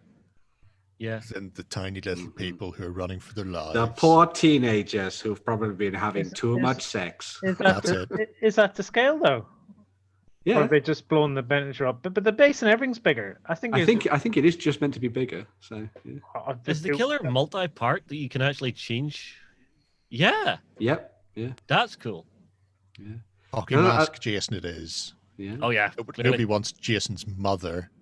The most boring of killers. Well, there's Justin there. There's Justin. I am not a serial killer. We had this conversation. So if you want to be stalked by Justin on the tabletop, no, yeah. This is going so wrong. Through multiple rooms, I have to admit, I would be looking at this and going, I need to get a seller into this to do the Evil Dead. Yeah, exactly. Yeah. That's what I need. And one of the cool things about this as well is that obviously there's a lot of miniature companies out there who do like their own versions of slasher killers and that kind of thing. So you could always use those, maybe some stuff from Studio, for example. Or if you wanted to just mix in some stuff, The Walking Dead and that kind of thing, you can also do that too. Which is really Walking Dead, good idea. In addition to the horror miniatures, they also released their next wave of cyberpunk stuff as well. So if you may remember a couple of weeks ago, we actually looked at what they'd done for kind of like Alien and Blade Runner-esque stuff. They've done the same again with this new wave of characters. So you've got your replicants, your rogue replicants out on the streets that you need to go and hunt down as Deckard, maybe. Or if you want to play as the police forces, they've also got some sort of security police in there as well. And there's even a big, badass-looking sort of I mech made your eyes. well. Yeah. Amazing. That itself. Although weirdly, Very cool. they're looks in like you, Dublin. Jerry. Look, they're just outside Lansdowne Road Station. Hang on, the miniature there kind of looks like Jerry. Yeah. He's Oriental, mate. I made your eyes. Yeah, and obviously we've got this big, That's badass-looking nice. cyberpunk mech too. So if you want to throw one of those into the ring, you've got that option as well. Especially if you want to go slightly more on the heavier side of sci-fi rather than cyberpunk. That's a rather awesome choice you can make there, which is pretty cool. And as I say, they've done I think 2 waves before this of miniatures. Some of them are kind of alien based. Some of them are slightly more Blade Runner inspired.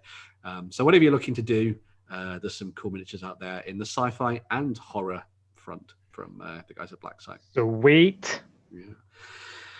Then we're going to finish off the news with a move back to historical wargaming and the modern warfare scene. And this is from the guys at White Dragon Miniatures, who do some exquisite 28mm stuff, as well as a ship game that I wish I could play more of. But A alas. ship game? A ship game. Yeah, okay, with the P. Okay. Yes, the P. with a P, yes. So this is some new additions to both their British and Taliban/Insurgent collection that they've been working on recently.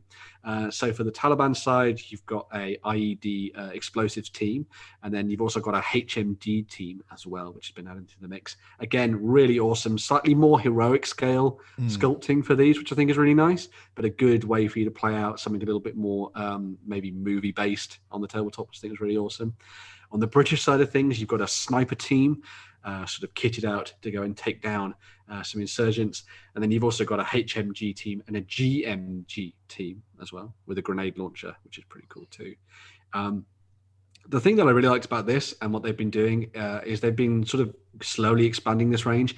And every time I see any of the kits they do, I immediately start thinking of a scenario. So like, for example, with the IED team we saw at the beginning, obviously they're trying to lay an ambush for your British troops as they're going out on their patrols. So maybe you play as another set of British soldiers. You spot them and to go and hunt them down and stop them before they can ambush the sort of like the trucks and stuff as they're heading down a road through a village. And then maybe you bring in all the additional elements that you see here in order to play out the rest of the scenario. So the sniper team moves in to try and cover your guys as they try and escape. Then they get closer to the rest of their forces, and that's where the HMG team and the grenade launcher comes into. And so you can sort of like play out an interesting scenario based on just the miniatures you see here, which I think is really cool. But obviously, you've got a lot of the sort of specialist stuff here. They do all the awesome basic level stuff as well. So you've got leaders and just your standard squads for both the Taliban and the British as well. So I love their sculpts. I'm pretty sure they do a little. I think they do a set of Taliban on bikes as well. They do, yeah. We looked at them before in a weekender, yeah. And I mean, they're absolutely terrific. As in motorbikes or push bikes? On motorbikes. Motorbikes.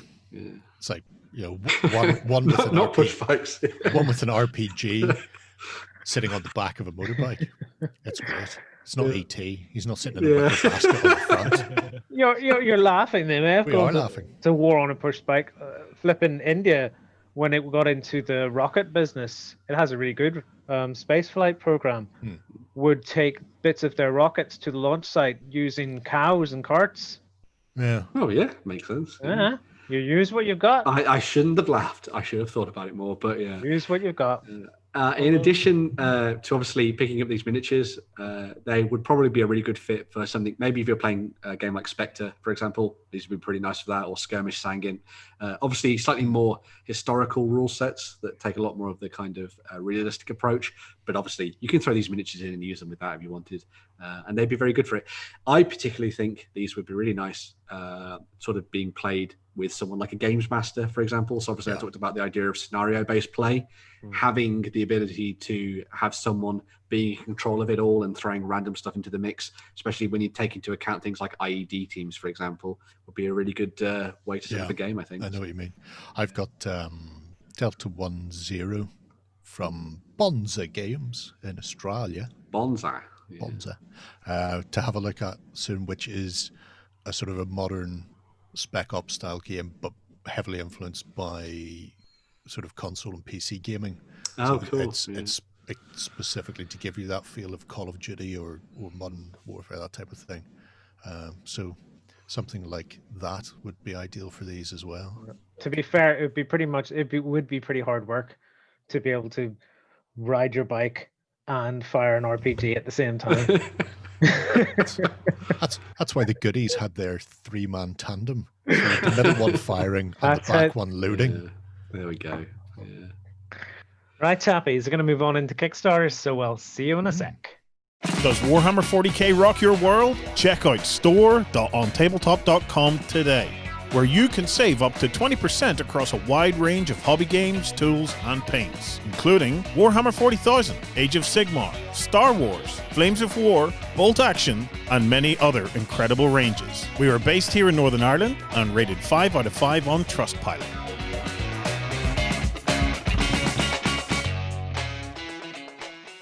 Right, let's get a look at the world of Kickstarter and see if there's anything new and shiny for us to look at this week.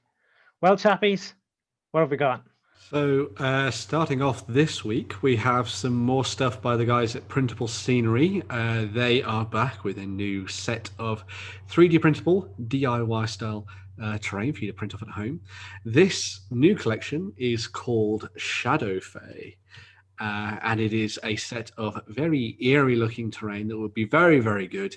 For example, if you were delving into something like Rangers of Shadow Deep, or basically any fantasy game that has a little bit of a creepy twist to it. As Justin was suggesting to us earlier, would be very good for something like More Time. Exactly. Yeah. So very cool. Build a nice 4x4 map of this and get some old school More Time on the go. It would be very cool indeed, yeah. The two different sort of sets that they've developed for this fall into two categories. So you've got the Ruins collection, which includes a lot of their modular buildings, as you're seeing there. So you've got things like the towers and the houses. Each of them come with different levels, so you can build them up and use them for your skirmish games and play around inside them, which is all very cool indeed. And then you've also got the Wilderness collection, which brings in some additional miniatures that can be used to scatter terrain. So that's where you get things like the trees that you're seeing here, as well as things like the camps, the piles of dead bodies, bridges and paths and all that kind of thing as well. These sets can either be picked up individually if you prefer, or you can pick it all up as one big bundle and put together a very fantastic looking tabletop. Now, obviously, we have done loads of stuff in the past looking at Printable Scenery, and we've even printed off some of their original stuff from Kickstarters and things, and we are very, very impressed by it. I know Warren has very much enjoyed playing around with it.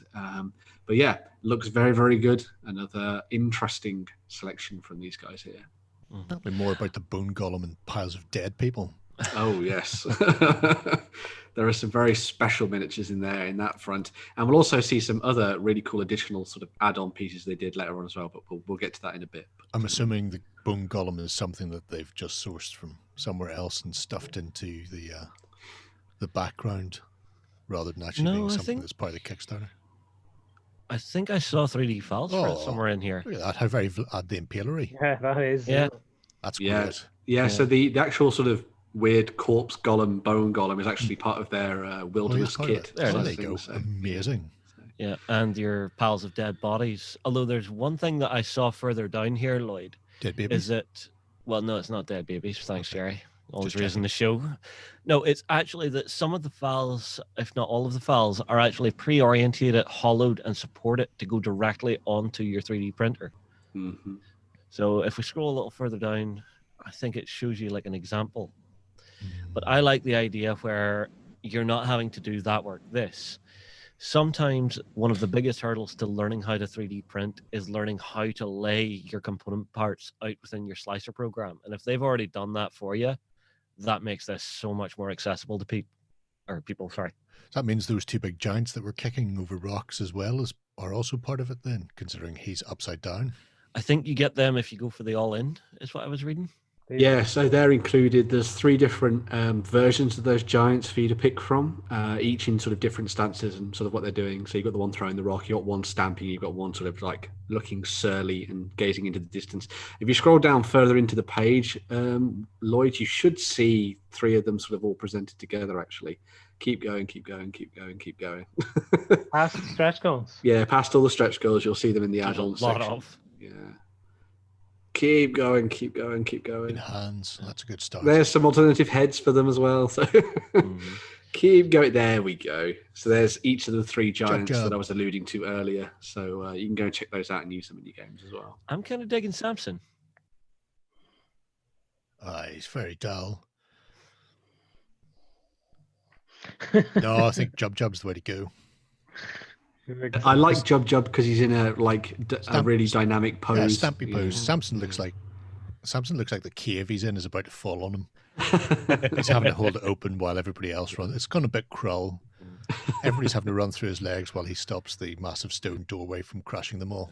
I definitely want to give these a go, although they look huge. So trying to fit them on our resin printer could be quite the challenge, but I'm up for it. Might be small. It's 3D. You could just print your giants small enough to fit on the bed. But then is he still a giant? Yeah.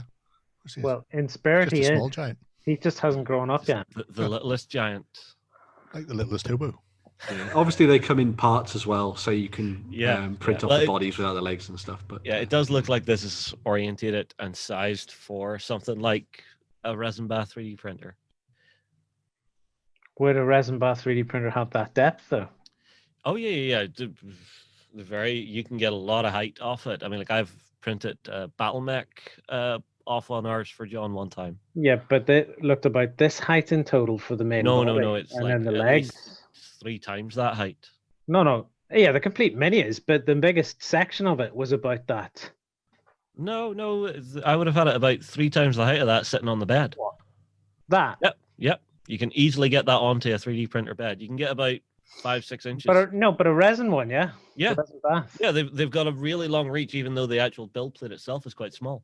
Feel free to pause the video at home and put a ruler up. Oh, you've actually got a ruler. That's even better. That saves people having to do this themselves. So about 5-6 inches I can easily fit. So about that much then? 5 or 6 inches? Yeah. In Jerry scale, yeah. Well, I suppose that would be a pretty sizable giant body, because his legs aren't really on there. There's the beginnings of his legs, but not the whole of his legs. So that plus some leggage. Yeah. What are we looking at? You're looking probably at pretty hefty miniatures. But an a reasonably sized giant for 28mm gaming, obviously. So. Yeah. And obviously you can rescale it smaller if you want to use it for 15mm or 10mm as well. So, yeah. Although I would recommend if you're doing the buildings, I like the effect you get whenever you do an extrusion printer. So something like an Anycubic i3 or a Predator. I like that front facing texture that you get off it. It works quite well for brick buildings. What's cool? Lines. What's cool about that is if you could do that but stand the giant up, and in other words, get it yourself and do it standing up with all the scaffolding around it. It would look like and paint the scaffolding brown. It would look like they're building a sculpture. Aye, that could be kind of cool. Print it, right? Hear me out. Don't say no just yet. Hear me out. Calm down now, Lloyd. Yeah. Print it out in that see-through resin, right? Yeah. Paint the giants up, and then it will look like it's surrounded by radish-based scaffolding from Fraggle Rock. It'll look like dozers have just encased them in radish scaffolding. It'd be amazing. Fraggles. My. Why has nobody done Fraggles yet? Huh? Autobots, yeah. G.I. Joe, sure, why not? Fraggles, tabletop. Give it time.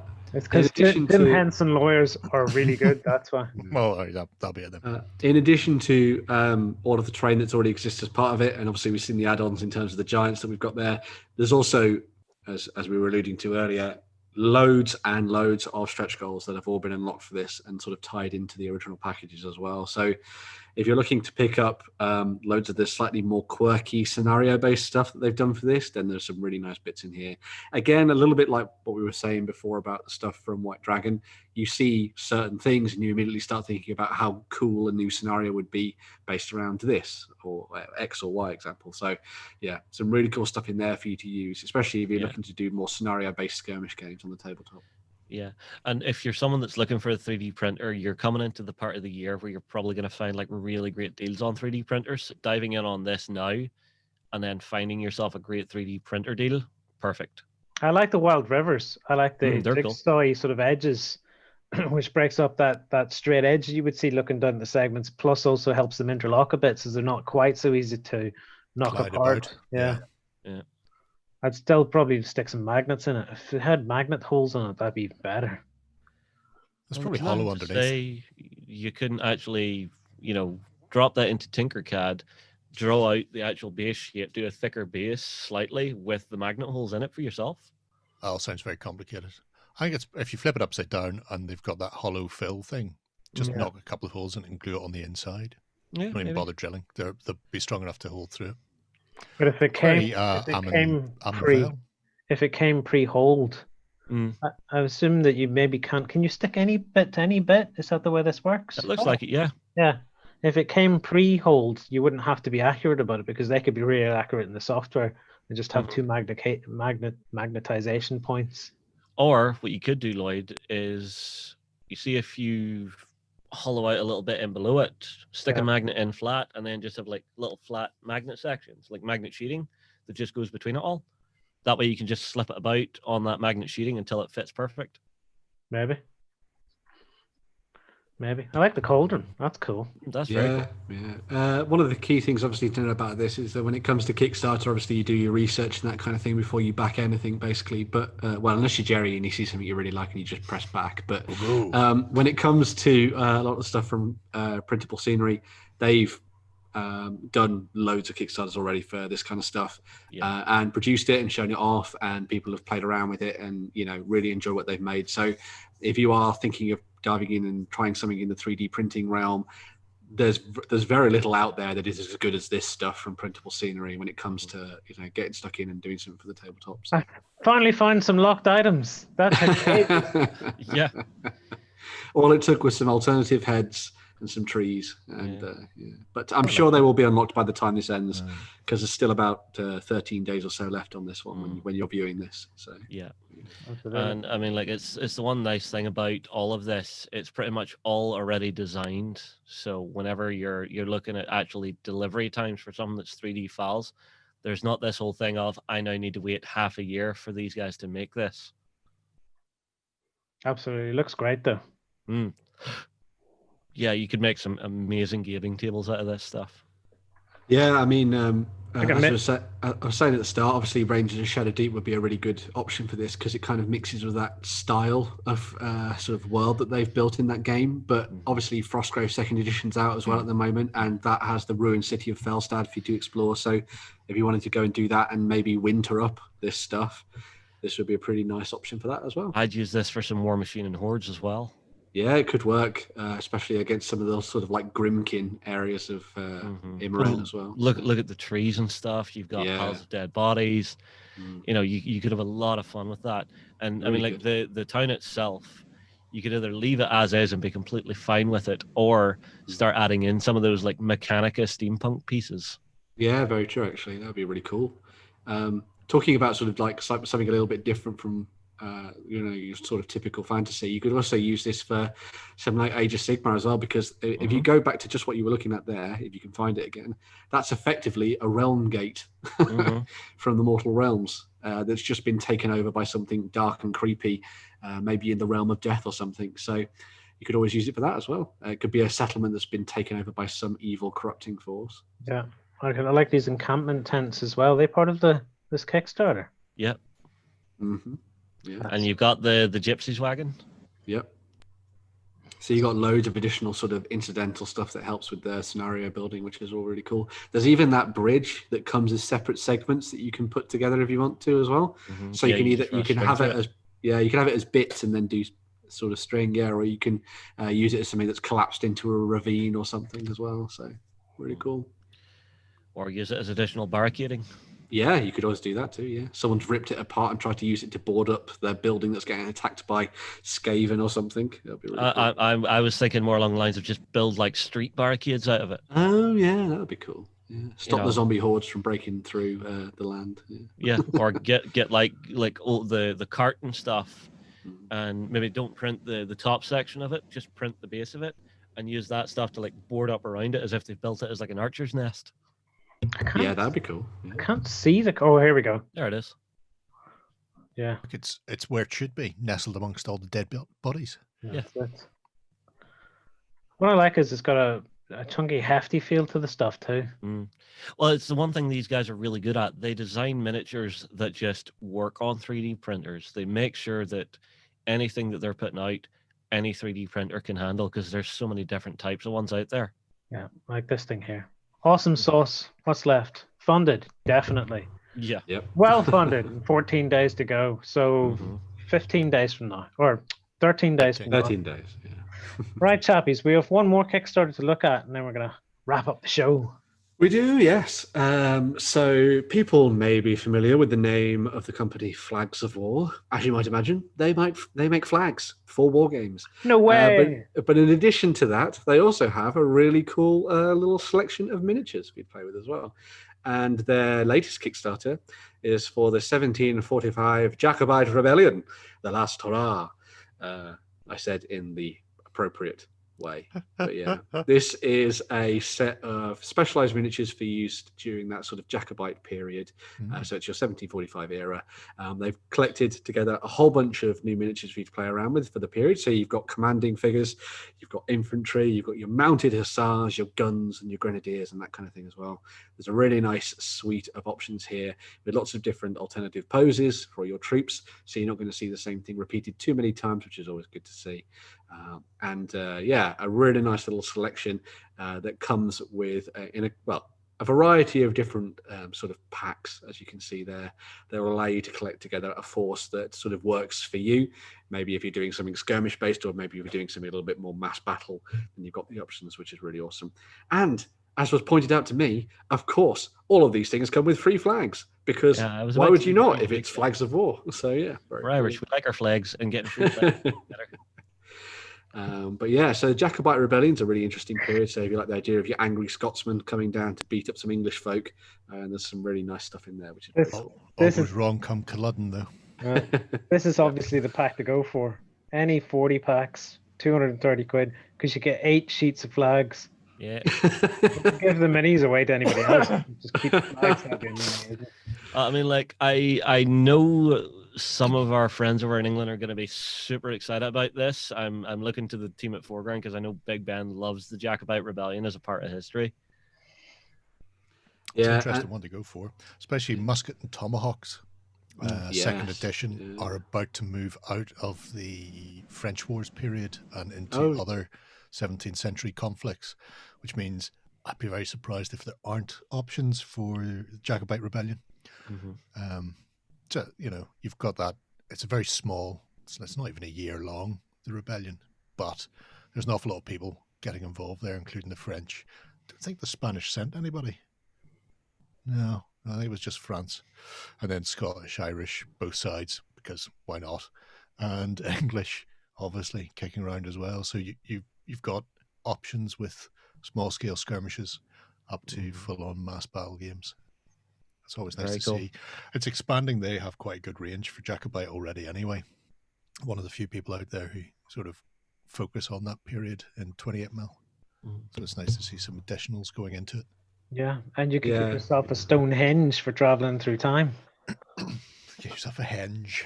That'd be amazing. Yeah, so they do, as Jerry was alluding to there, they also have a web store where obviously they sell all their flags, but they also have their miniature collection as well. So if you're interested in seeing what they've already done, that already exists within the range, you can go and do that and have a peek through what exists and mix and match it against what's available through the Kickstarter. Well, I'll quickly bring something up just so you can get an idea, because it's hard to tell from the Kickstarter the sort of quality we're looking at. Anybody who's playing, even if they're doing American War of Independence, most of the uniforms in that 1770s period, especially grenadiers and the like, won't be far off from this. Tricorns are spot on, so that's grand. So even though these are Jacobite rebellion, certainly the British forces in their standard uniforms are perfect for the French Indian Wars and the American War of Independence, more or less. You may find some slight changes here and there, but nothing major. The miters were still kicking around, as were the tricorns and bicorns, so they're all infinitely doable. Sweet. Scots. So the minis exist then. What is the Kickstarter doing then? Is it unlocking extra stuff? It's different. These are not the ones from the Kickstarter. These are okay. other forces. So the Kickstarter's adding new figures and packs to it. So it's adding things like the Irish and stuff like that to it. So picket fighting, light Irish or Irish light infantry rather. Sweet. I'm gonna have to check this stuff out because I know very little about that. In fact, I'm gonna go read about that this weekend because it looks fun. Spend the entire time singing over the sea to sky while you're doing it. Should they? Right, Tabbies, that brings us to the end of another show. Remember, peeps, hashtag Lockdown Leisure League. Hey, get your hobby up on Facebook, get it on Twitter, get it on the OTT site, get it on the Discord, all them lovely places. Hashtag it. Ben and Jerry and Free and some others are definitely going to be keeping an eye on that, and we're going to get another update next week to see what you guys have all been at. If you've enjoyed the show, come on over and join us for the XLBS on Sunday and show some support for the channel. Until next week, happy gaming. Go ahead and check out our other content on screen now. And while you're at it, why not hit subscribe and remember to ding our dong. Go on, you know you want to click it. Go on.